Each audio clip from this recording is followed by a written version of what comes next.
अस्सलाम वालेकुम। सिरात मुस्तकीम चैनल के ज़रिए आप तमाम हजरात से एक ब्रेकिंग न्यूज़ शेयर की जा रही है। सऊदी अरब के दारुल हुकूमत रियाद, जद्दा समेत दीगर बड़े 9 शहरों में 24 घंटे का कर्फ्यू लगा दिया गया है। सऊदी वजारत दाखिला ने मुकामी शहरियों और मुकीम गैर मुल्कियों की सेहत और सलामती को यकीनी बनाने के लिए हिफाजती तदाबीर का दायरा और मेयार बुलंद करने का फैसला कर लिया है। सेहत हुकाम की सिफारिश पर Jeddah, Riyadh, Tabuk, Dammam, Dhahran, Hofuf और ताइफ में कर्फ्यू 24 घंटे का कर दिया गया है। सऊदी खबरसां इदारों के मुताबिक रियाद, दमाम, ज़ोहरान और हफूफ में कर्फ्यू 24 घंटे का किया गया है। इसके अलावा जद्दा, कतीफ और अल खुबर कमिश्नरियों में भी कर्फ्यू का दौरानिया बढ़ाकर 24 घंटे कर दिया गया है। इन शहरों में आमदोरफ्त भी मुस्तकिल बुनियादों पर मना कर दी गई है।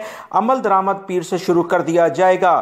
कर्फ्यू ता हुक्म सानी 24 घंटे रहेगा। जब तक दोबारा ऑर्डर नहीं आते ये 24 घंटे का कर्फ्यू रखा जाएगा।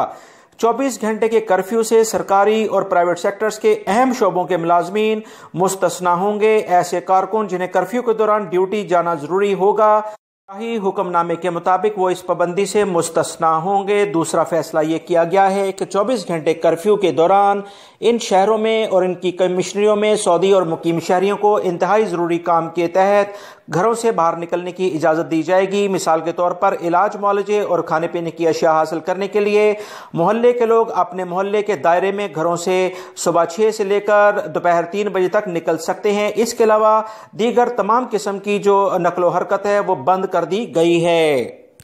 दोस्तों, ये अहम तरीन खबर आई थी जो फौरी तौर पर आपसे शेयर कर दी गई है। मेरी इन वीडियोस को लाइक करके आगे शेयर लाजमी कर दिया करें। अस्सलामु अलैकुम।